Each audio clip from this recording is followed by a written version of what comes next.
What do you think of? I think I'm not sure what show. If I was watching TMBS or if it was this. But what do you think of Michael's assessment the other day that America is essentially a failed state?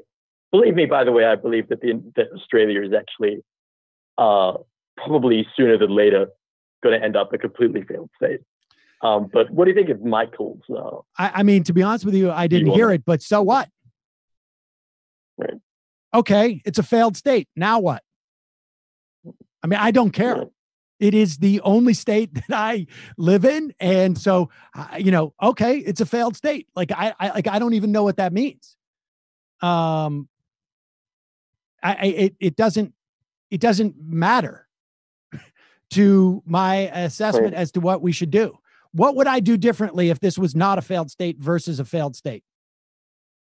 Well, I suppose it would be more localism than really paying attention to federal politics. Yeah. All right. Good luck with that. Good luck with that. Good luck with that.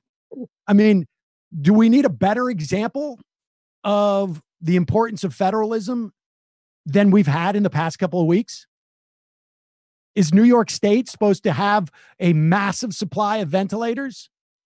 Is New York State supposed to have a pandemic team in China? Is New York State supposed? I mean, that is that what you're saying? Well, I mean, the thing is that they weren't prepared for this pandemic, so presumably they weren't prepared, regardless of Trump being there. No. Why weren't we prepared? Because Trump removed the head. Oh, that's right. He removed the. Oh, yeah. Destroyed the entire apparatus that was supposed to warn us in advance about this. The entire apparatus destroyed. And then when it came time to, air bridge supplies, I got a story right here. So I don't know if you watched this the other day, but we played a clip of a general who was being asked a question of a reporter. Explain to us, what's going on with this so-called air bridge of supplies that they have sourced around the globe, personal protection equipment. And the guy said, yeah, we found it. We're flying them in. And then we're giving it to 6 to 8 distributors that are, my job's not to mess up the supply chain and screw up the market. And then they are basically running auctions to hand out this stuff. Some of it's going back to Europe. Some of it's going whoever's got the highest amount of money. No coordination as to where the greatest need is. This is all done with U.S. taxpayer dollars that sourced all this stuff. They're getting the markups, and it's basically price gouging. Now, I want you to listen to this story, okay? This is from Politico from a week and a half ago. A longtime Republican fundraiser sent an email to his clients on Thursday. This is from March 27th, abruptly announcing that he would no longer be working for them. Over the last 14 days, I have built another business outside of politics, and I will be focusing my full attention there. He wrote on this email, which was obtained by Politico. The fundraiser, Mike Gula, started a new company, Blue Flame Medical, formed Monday in Delaware, according to state records. The website says it sells coronavirus testing kits, N95 respirator masks, and a wide selection of personal protective equipment and other hard-to-find medical supplies to beat the outbreak. How is this guy, who had no relationship whatsoever to medical supply business, has launched a company within a week and a half, 2 weeks ago? All his attachments were just political. He was a political fundraiser. Asked how he'd managed to procure such equipment when there are shortages in hospitals across the country, Gula said, I have relationships with a lot of people. He started Blue Flame. Was it with a medical professional? No, it was with John Thomas, a consultant who until recently worked as a chief strategist for Don Sedgwick, a Republican who ran against Katie Porter. Thomas declined to specify how he and Gula had managed to obtain masks that have become so rare. It's just relationship based, he said. I can't say anything else. We're incredibly sensitive to price gouging, however, he said. Thomas said Blue Flame had already sold medical supplies to authorities in Georgia and other states. Police departments are almost begging for supplies, he said. How much you want to bet there was also international places that he sold this to? I don't want to overstate, but we probably represent the largest global supply chain for COVID-19 supplies right now. We're getting ready to fill 100 million unit mask orders. How do you think that they're doing this? How do you think these two guys have the ability to get the largest global supply for COVID-19 supplies up and running in 8 days? It is because the president of the United States has instructed our military to provide for these guys stuff so they can go and turn around and sell it, so much so that they're quitting their jobs and starting a new company, because he said he started Blue Flame in part because he wanted to leave behind the pressures of political work. I just want to live a private life. I want to get out of politics. This is robbery. This is robbery. And the fact that they are not supplying our medical personnel with equipment based upon need, but rather on their own profit, these people should go to jail. The people who enabled them should go to jail. So the idea that we're a failed state, yes, that's problematic. But the idea that that's going to change my assessment as to whether I say, Democrats, you should be doing oversight. Attorney generals in New York, you should be digging into this. Attorney generals in every state around the country. It doesn't matter. To say it's a failed state, fine. Great. What am I going to do for the rest of the show? I mean, honestly, it's like it's just preening. I don't give a shit. I don't give a shit what you call this. This is the way it's always been. Fine. I don't care. But to say at the point, the response is like, just going to check out. I'm going to sit over here on the sideline. I'm going to theorize about this. I mean,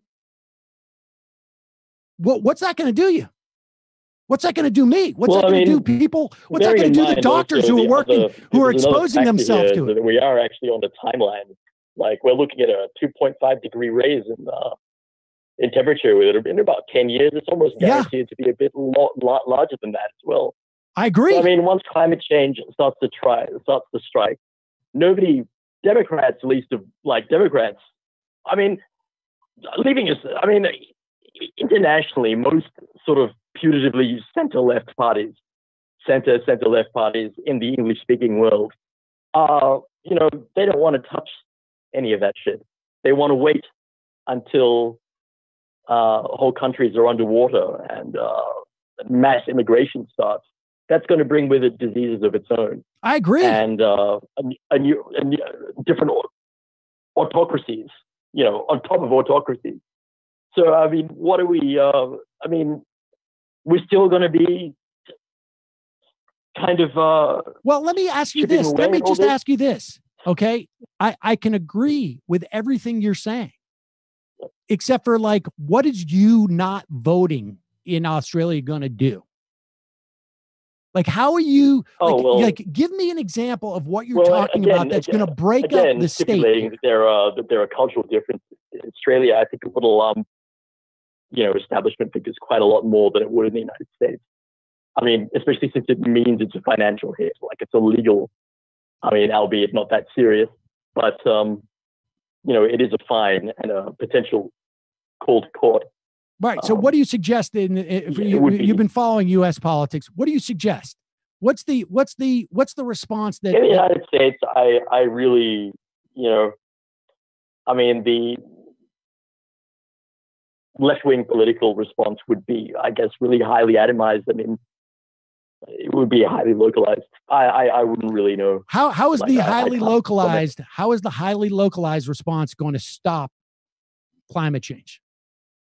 How is the highly atomized would be an effective response? No. How would the highly atomized response in the United States stop the federal government? Like, I mean, if we're going to play this out, right? Like, okay, fine, you won't be able to stop global climate change by being highly atomized and localized, but you can create a new system for when the crap hits the fan.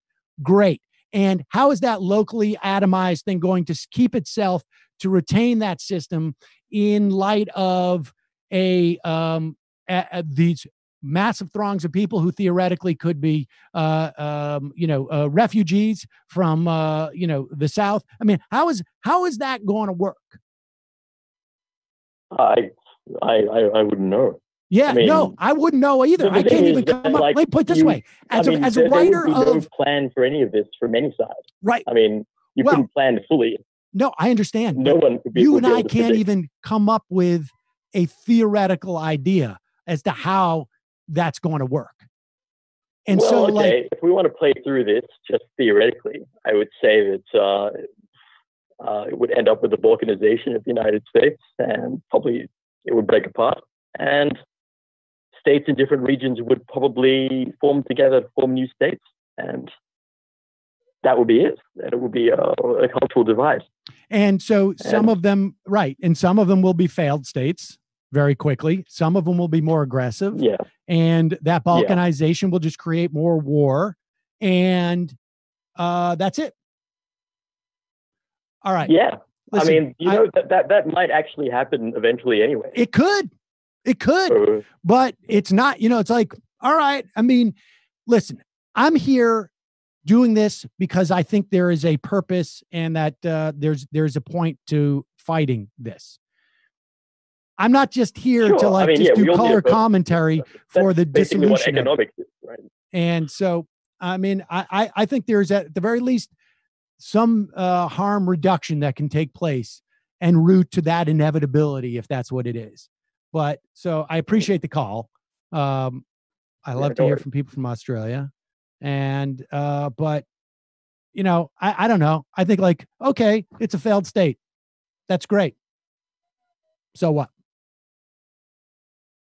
Nobody gets a cookie. I appreciate the call. I think on TMBS we do go into a bit more of that, but I would say localism should be more than sitting on hold for 6 months. But well, I mean, that's not going to stop the greatest corporate heist in history. Right. And it's not, listen, none of this stuff is mutually exclusive. You don't I